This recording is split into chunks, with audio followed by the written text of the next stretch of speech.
타이포그래피 디자이너인 유지원 교수님이라는 분이 계시는데요. 그분이 글자 풍경이라고 하는 책을 지었습니다.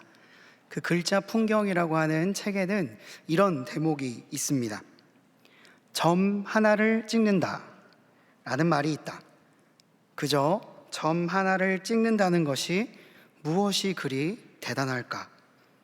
점으로 자국이 남겨지기까지는 하나의 경로가 있을 뿐이지만 그 경로는 가지 않은 수많은 경로들에 대한 무수한 선택 가능성들을 무겁게 끌어안고 있다. 이것이 점 하나를 찍는다는 말의 의미이다.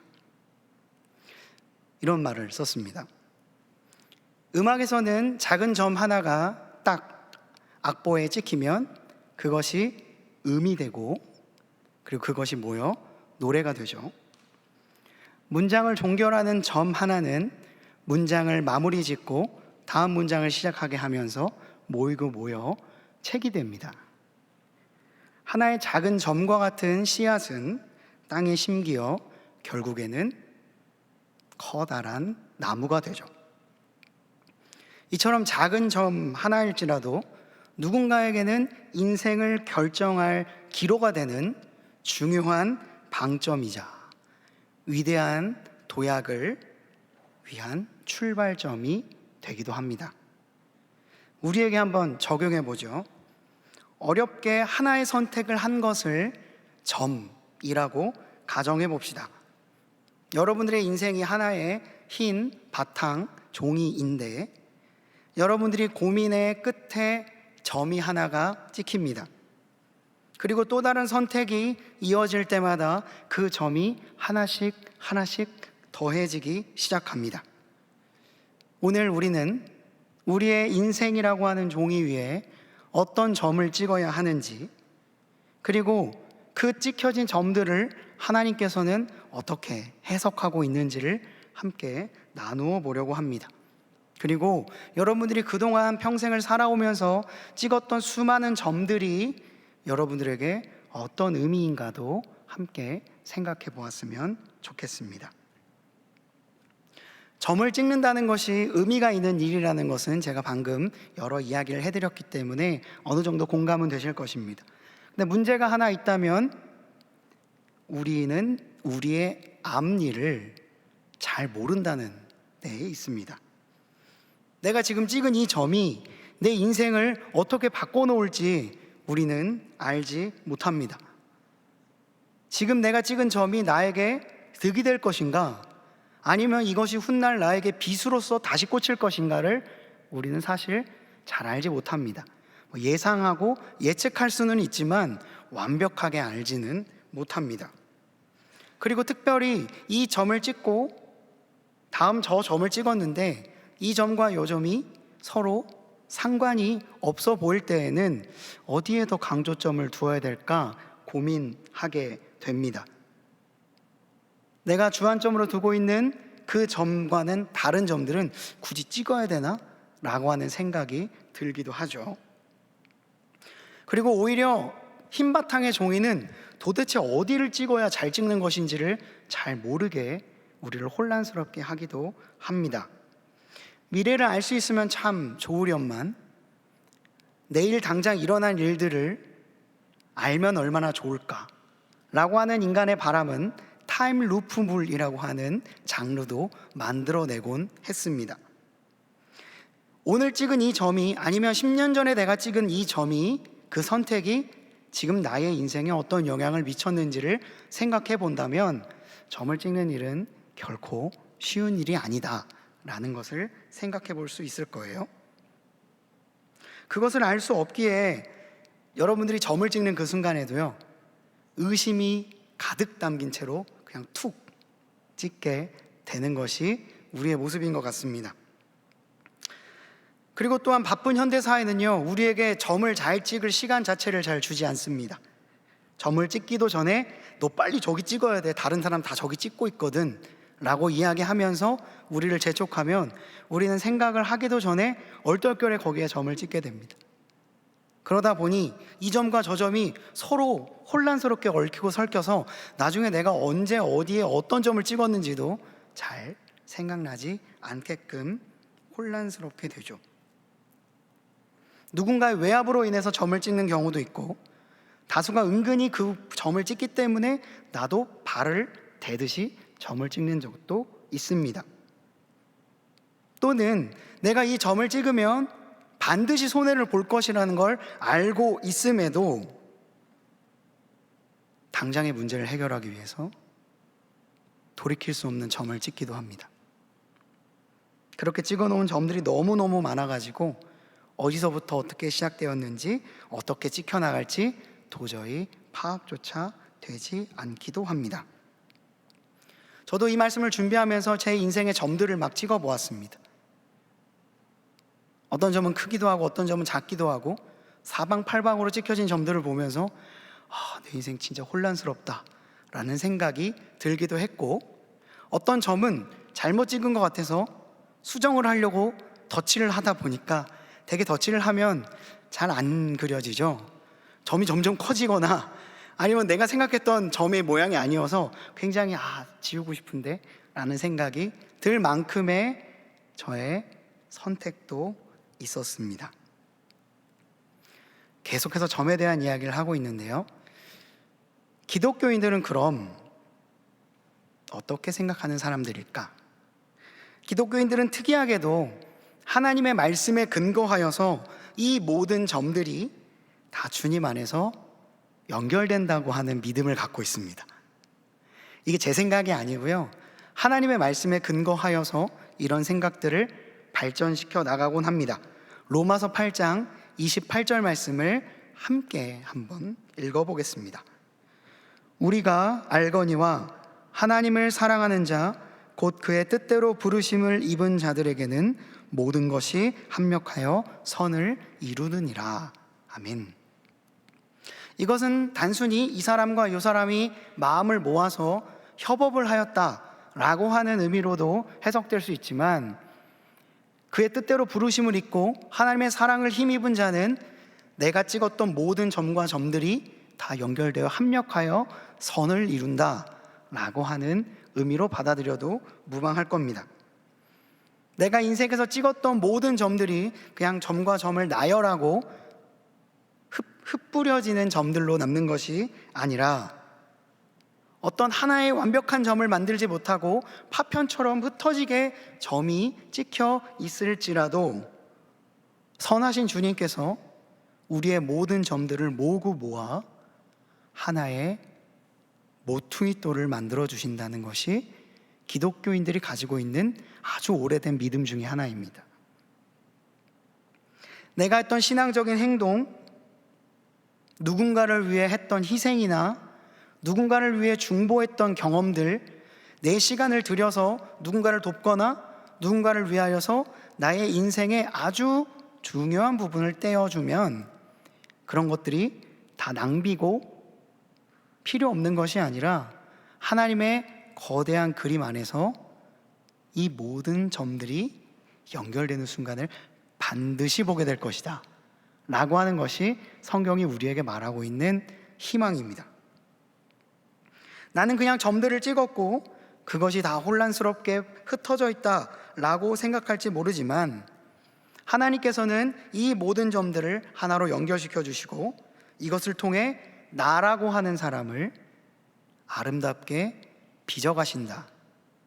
이것이 세상 가운데서 수많은 점을 찍어야 하는 현대인들에게 성경이 말하고 있는 큰 그림입니다. 이러한 고백을 성경 곳곳에서 우리는 찾아볼 수 있을 거예요. 대표적으로는 창세기 50장 20절입니다. 요셉의 고백인데요, 너무나도 유명한 고백입니다.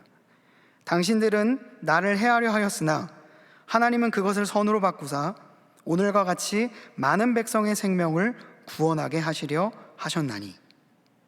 요셉의 형들이 그를 죽이려고 온갖 나쁜 짓을 했고 그 때문에 그의 인생은 몇십 년간 어그러졌습니다.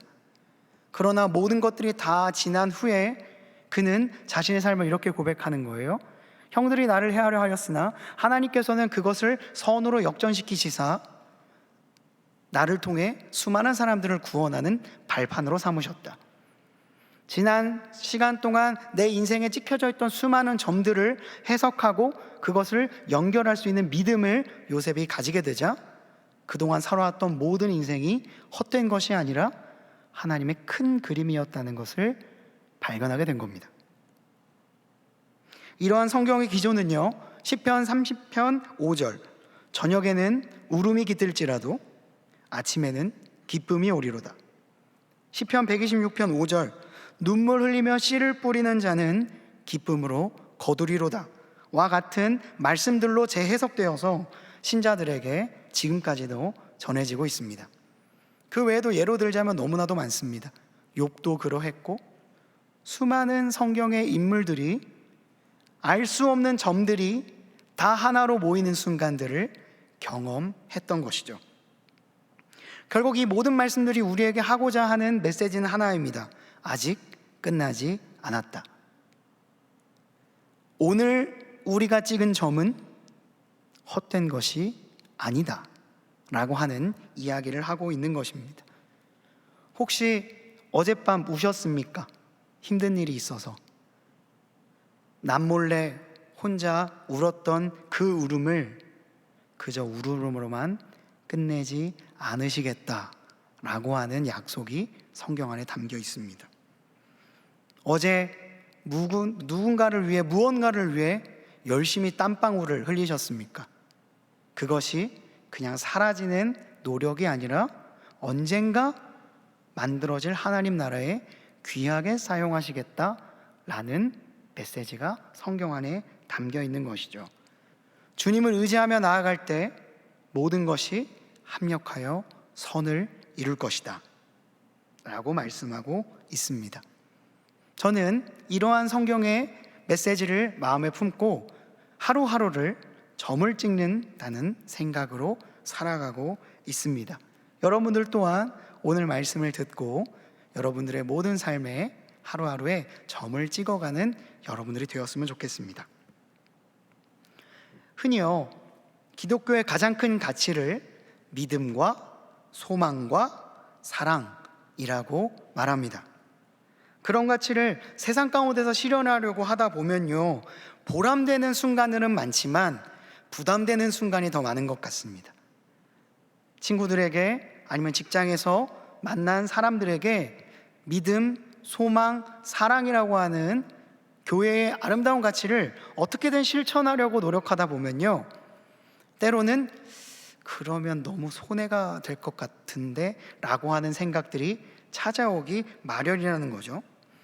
얼마 전에 제가 설교에서 무언가 하나님을 진정으로 믿고자 한다면, 내가 진심으로 기독교인이 되고자 노력하다 보면 가장 먼저 찾아오는 암초와 같은 감정이 하나 있다고 말을 했습니다. 바로 맥 빠지는 감정이죠. 내가 이것을 하게 될 때 내가 한 노력에 비해 결과가 터무니없이 적거나, 아니면 이런 가치를 추구한다고 하여서 내 인생에 달라지는 게 뭐지? 라고 하는 생각이 든다거나, 내가 왜 이런 일을 해야 될까? 내가 너무 순진한 것 아닐까?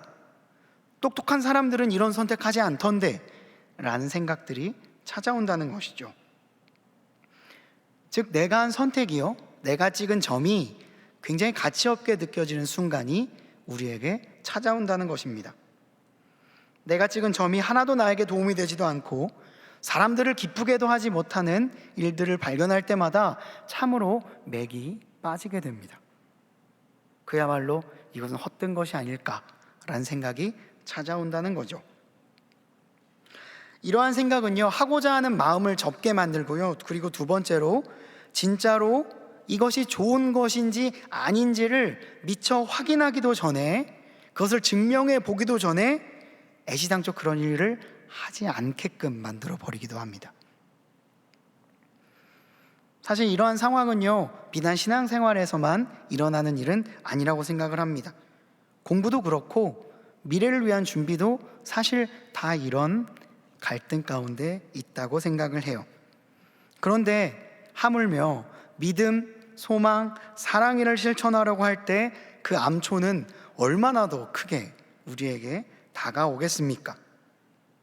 오늘 예배드리는 것도 내 시험에 영향을 미치는 거 아닐까? 내가 하는 레포트에 영향을 미치는 것이 아닐까라는 생각을 하면서 우리들은 살아가곤 합니다. 오늘 사도 바울의 말씀은요, 그런 생각을 하고 있는 고린도 교회의 교인들에게 들려주는 사도 바울의 메시지가 기록되어 있습니다. 바울은요, 오늘 이렇게 말합니다. 지금은 모든 것이 다 희미하게 보입니다 라고 말을 합니다. 지금 우리가 세상을 살아가고 있는데 이 모든 것들이 불확실하게 보인다는 거고, 모든 것들이 다 희미하게 보여서 우리는 혼란스럽기만 하다라는 이야기를 하는 거죠. 내가 한 선택이 옳았는가? 이 선택이 과연 나를 올바른 길로 이끌어 줄 것인가? 이 점 잘 찍은 건가? 잘 안 보인다는 겁니다.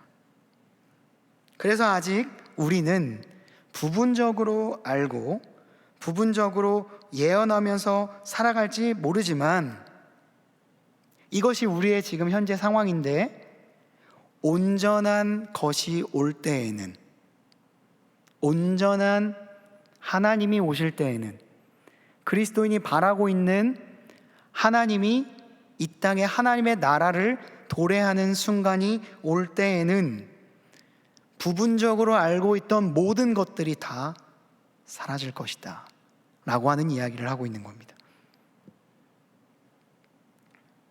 말씀이 배경이 되는 고린도 지역은요, 너무나도 번화한 지역이었습니다. 문명이 너무나도 멋지게 발전하였고 문화, 상업, 교육적으로도 매우 번성했던 그 당시의 지역이었습니다.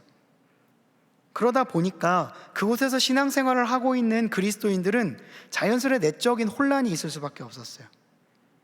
주변에서 보는 것들이 너무나도 멋있고 화려하기 때문에 내가 이런 가치를 갖고 살아가면 분명히 뒤처지는 것 아닌가라는 생각을 했다는 것이죠.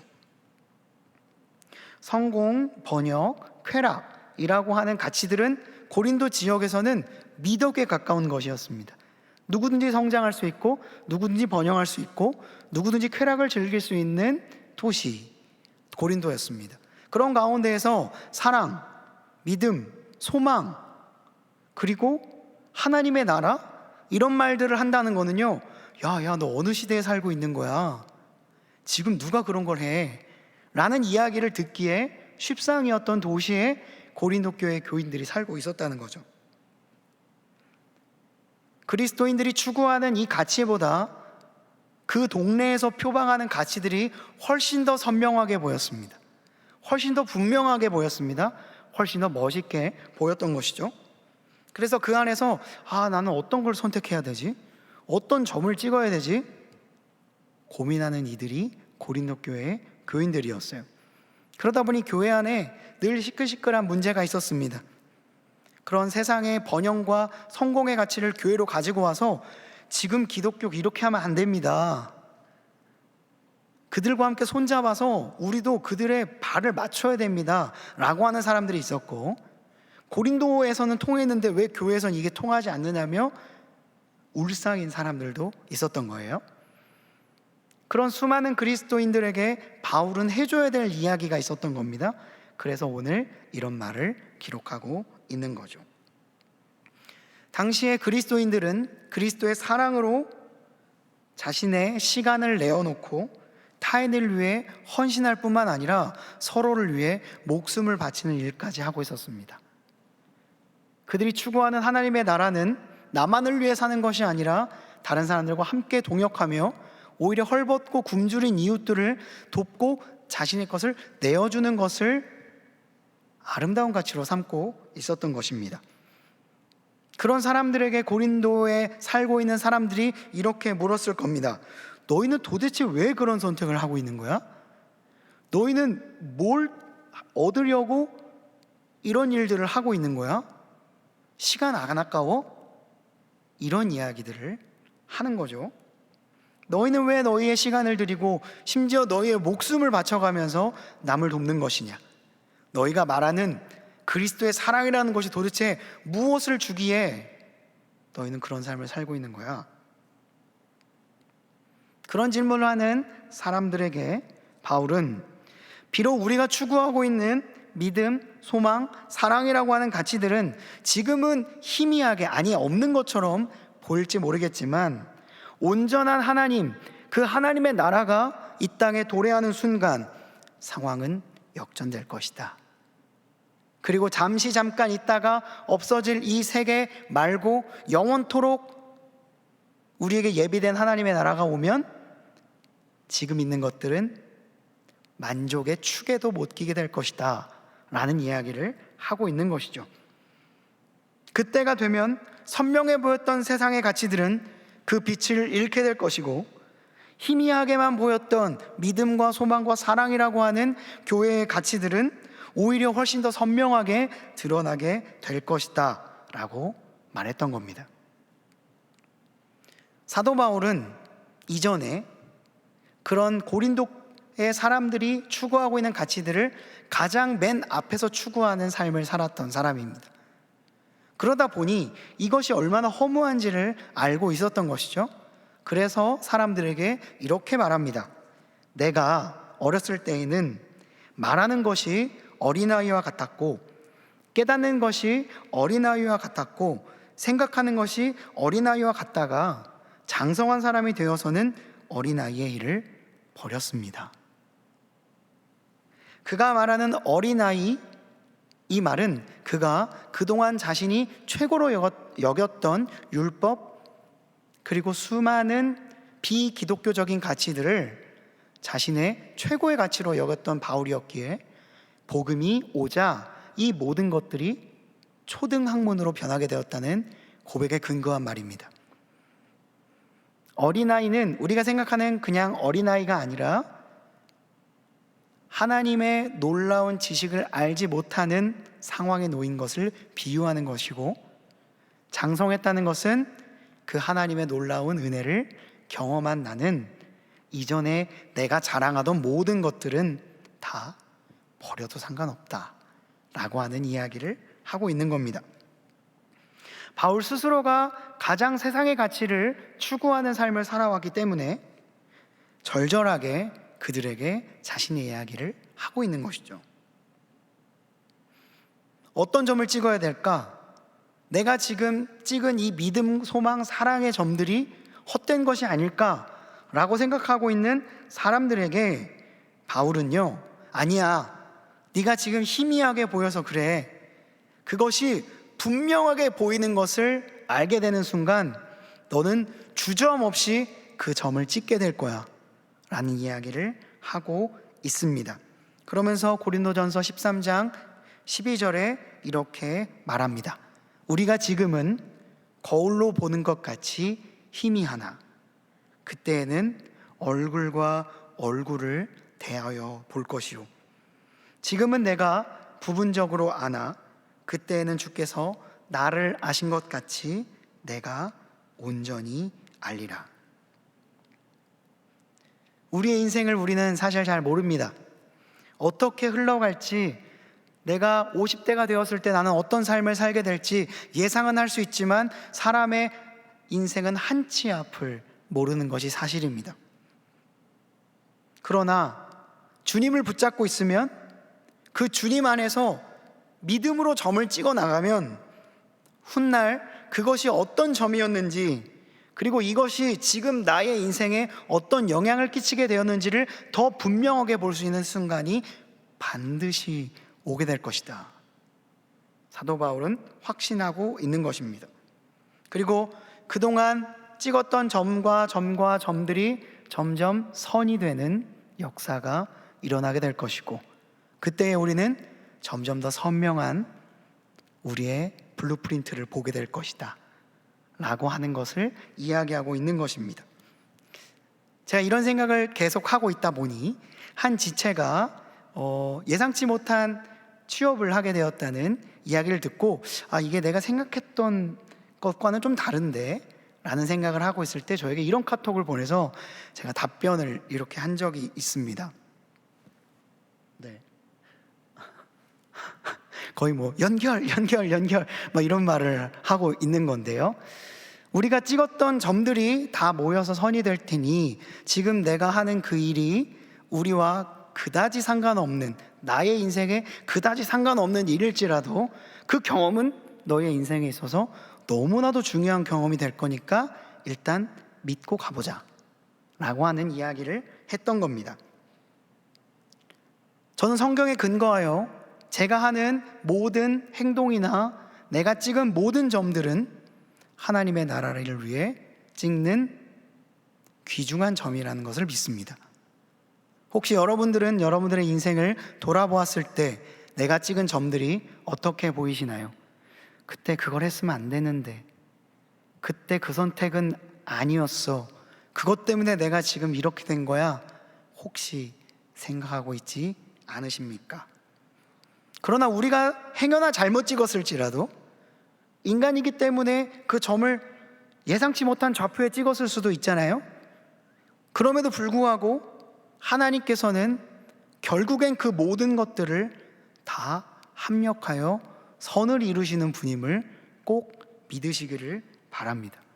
하나님께서는 그렇게 우리의 인생을 하나하나 천천히 빚어가고 계시기 때문입니다.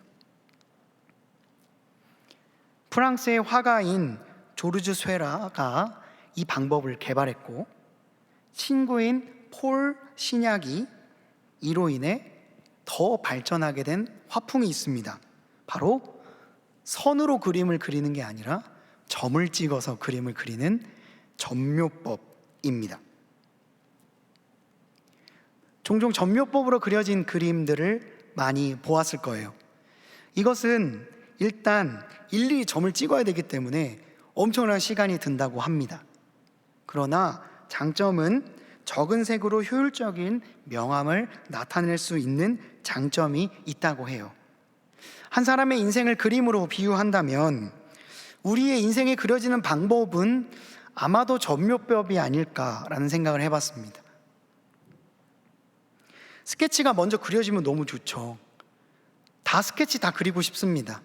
그리고 내가 그릴 그림이 어떤 건지를 어렸을 적부터 다 설계해 놓고 그거대로 한 몇십 년 딱 살아서 완성하면 너무 좋습니다. 하지만 모두가 그렇게 살 수가 없고, 심지어 그렇게 살 수 있는 사람이 정말 있는가라는 생각을 하기도 합니다.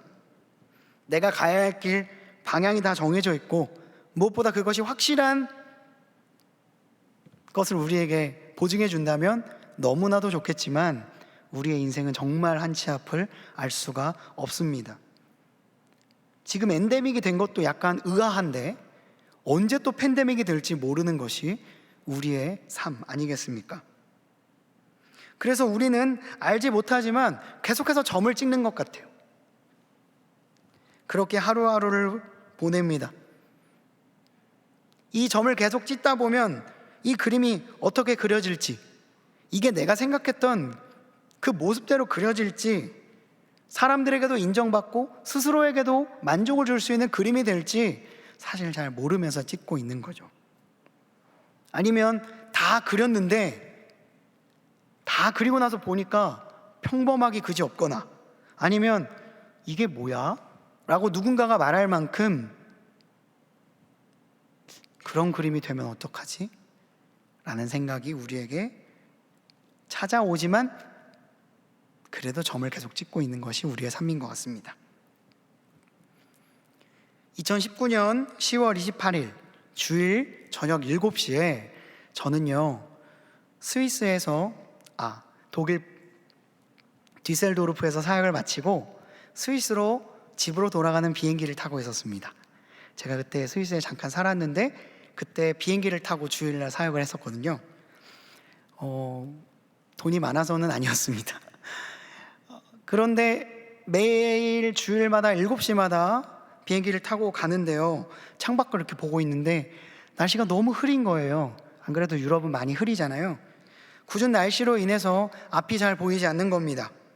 두꺼운 구름이 층층이 쌓여가지고 시야가 완전히 가려진 채로 비행기가 레이더를 보면서 앞으로 아마 가고 있었을 거예요. 근데 이 비행기가 마치 내 모습처럼 느껴져서 굉장히 좀 서글퍼졌습니다. 제가 그때 당시에 앞으로 몇 년간의 삶을 결정지을, 더욱이 가족의 생존을 결정할 아주 중대한 선택을 기로에 놓여 있었기 때문입니다. 그래서 지금 상황과 이 비행기가 너무나도 비슷하게만 느껴졌습니다. 답답한 마음을 달래기 위해서, 그렇다고 이렇게 한숨만 푹푹 쉬고 있을 수는 없기에 이 혼란스러운 감정을 좀 정리를 해야겠다라고 해서 노트북을 열고 그 감정을 글로 기록했습니다. 그 내용을 좀 제가 읽어드리면서 말씀을 이어가려고 합니다. 정말 나는 나의 앞길을 알 수 없구나. 그 선택이 어떤 결과를 초래하게 될지 짐작만 할 수 있을 뿐 전혀 알 수가 없구나. 그럼에도 불구하고 나는 지금 한 선택을 해야만 하는데, 피하고 싶어도 피할 수 없는 이 선택의 순간은 나에게 오늘도 놓이고 있구나. 하던 하지 않든, 직진하든 후진하든, 취하든 놓아버리든, 부딪히든 도망치든 어떤 것이든 나는 지금 선택을 해야만 한다. 선택 앞에서 내가 계속 멈칫하게 되는 이유는 선택들이 대개 안전이 보장되어 있지 않기 때문이다. 그래서 인간은 스스로에게 끊임없이 되묻는다. 나 잘 선택한 건가? 이거 맞는 건가?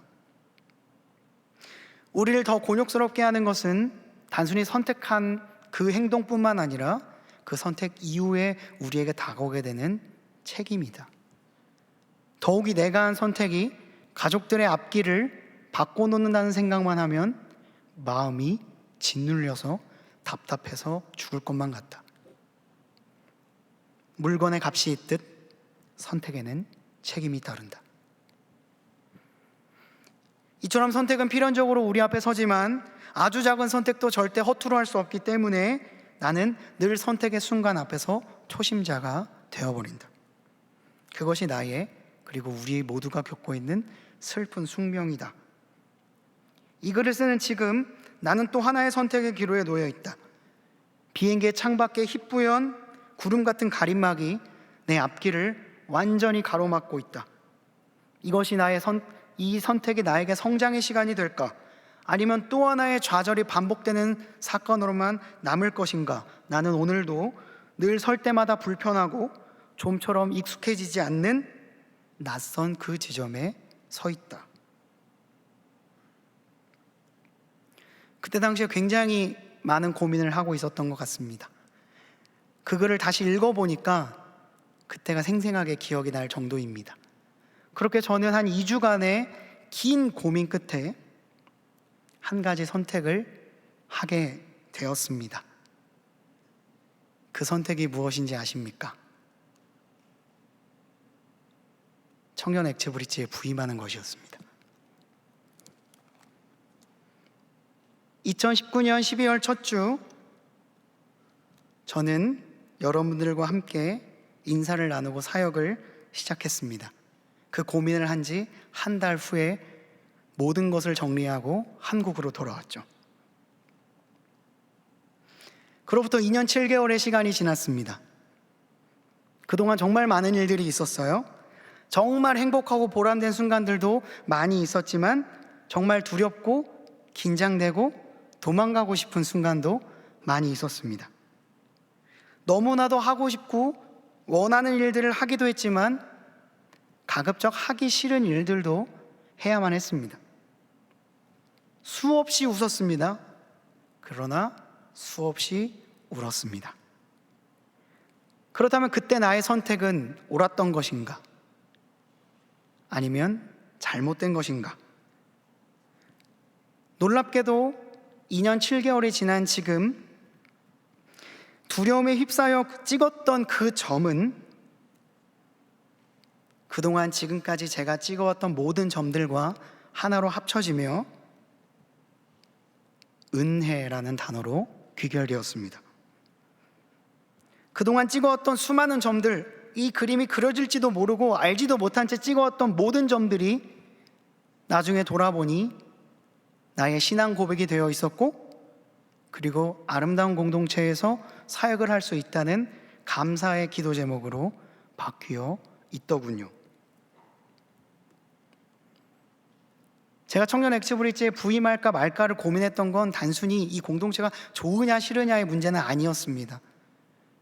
나의 앞으로의 몇 년, 나의 인생을 결정할 중대한 문제였기 때문에 쉽게 선택할 수 없었을 뿐이죠. 그러나 고민 끝에 찍은 그 점은 오늘 이 설교를 만들어냈다고 생각을 합니다. 때로는 기쁨으로, 때로는 억지로 찍었던 그 점은 나의 인생을 가로막는 암초가 된 것이 아니라 나의 인생을 한 번 더 되돌아보게 하고, 그리고 그동안 나의 인생 가운데 인도하셨던 하나님을 발견하게 하는 아름다운 점이 되어 있었습니다. 일일이 다 찍어야 됐기 때문에 오래 걸렸지만 전묘법으로 찍어낸 우리의 신앙은 적은 물감, 적은 색을 가진 우리였지만은 우리의 화가 되신 주님으로 인해 더 풍성한 명암을 만들어낼 수 있었습니다. 비록 우리의 능력 부족으로 잘못된 점을 찍을 수 있습니다. 그리고 예상치 못한 변수의 등장으로 내가 다른 곳에 점을 찍을 수도 있을 겁니다. 그러나 적어도 믿음, 소망, 사랑이라고 하는 가치를 마음에 품고 찍은 점은 결코 헛되이 찍힌 점이 아니라는 것을 여러분들 반드시 기억했으면 좋겠습니다.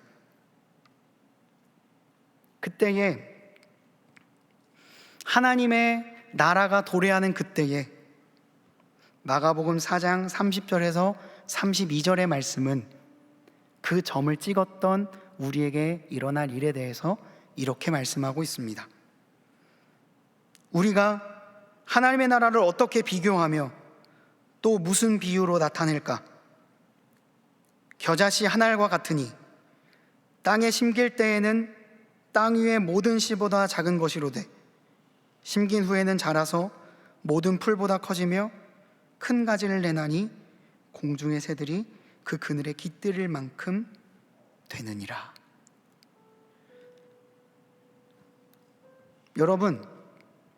여러분들의 인생 가운데 어떤 점들을 찍어 오셨습니까? 겨자씨 한 알과 같은 점들을 찍으셨습니까?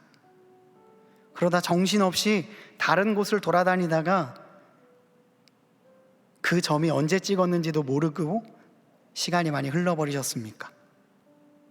그러나 믿음으로 뿌린 그 겨자씨 한 알은 하나님께서 훗날 멋진 나무로 바꾸게 할 위대한 씨앗이었음을 기억하시기 바랍니다.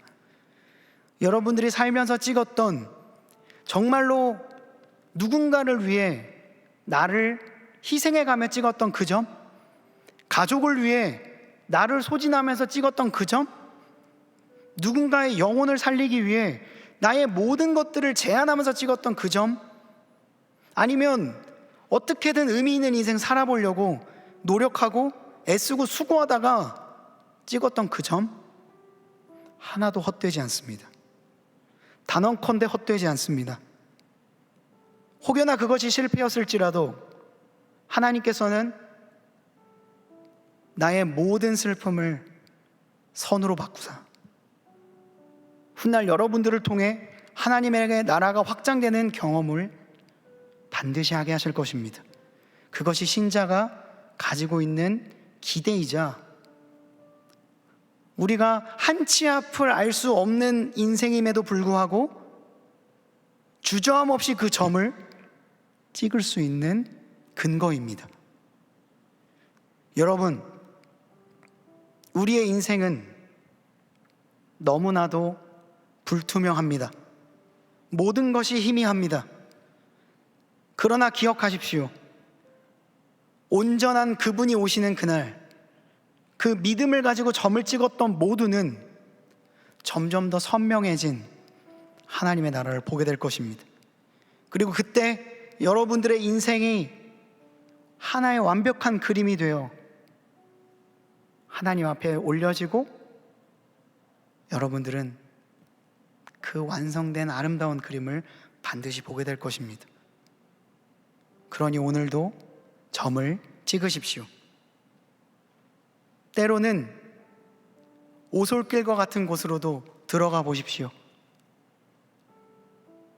도전도 해보고 잘못 막다른 길에 갔다가 돌이켜도 보고, 때로는 온 열정과 힘을 다하여 그 일을 감당해 보기도 하고, 때로는 나만 생각하지 않고 다른 사람을 위해 잠시 천천히도 가보고, 여러 점들을 찍어 보십시오. 그리고 그 모든 점들을 하나로 만들어 주실 선하신 하나님을 의지하시기를 바랍니다. 오늘 말씀 고린도전서 13장 12절을 한 번 더 읽고 말씀을 마무리하려고 합니다. 우리가 지금은 거울로 보는 것 같이 희미하나 그때에는 얼굴과 얼굴을 대하여 볼 것이요, 지금은 내가 부분적으로 아나 그때에는 주께서 나를 아신 것 같이 내가 온전히 알리라. 아멘. 기도하겠습니다. 아버지 하나님, 감사합니다. 살면서 찍었던 무수한 점들이 나를 괴롭힐 때가 있었고, 그 불확실한 인생 가운데에서 향방을 알지 못하여 방황할 때도 있었습니다. 그러나 주님, 우리의 인생의 모든 실수도 주 안에서 다시 해석시켜 주시며, 우리가 위태롭게 찍은 그 점까지도 합력하여 선을 이루시는 하나님, 우리가 오늘 말씀을 의지하며 믿음, 소망, 사랑의 가치를 세상과 나의 삶의 환경 가운데서 지켜나갈 수 있는 우리 모두가 될 수 있도록 인도하여 주시옵소서. 주와 내 영혼이 마주할 그때에 근심의 옷을 벗고 주님의 품에 안길 수 있는 그 순간을 상상하며 오늘도 내 인생의 위대한 점 하나를 찍을 수 있도록 주여 인도하여 주시옵소서. 이 모든 간구 우리 구주 예수 그리스도의 이름으로 기도드립니다. 아멘.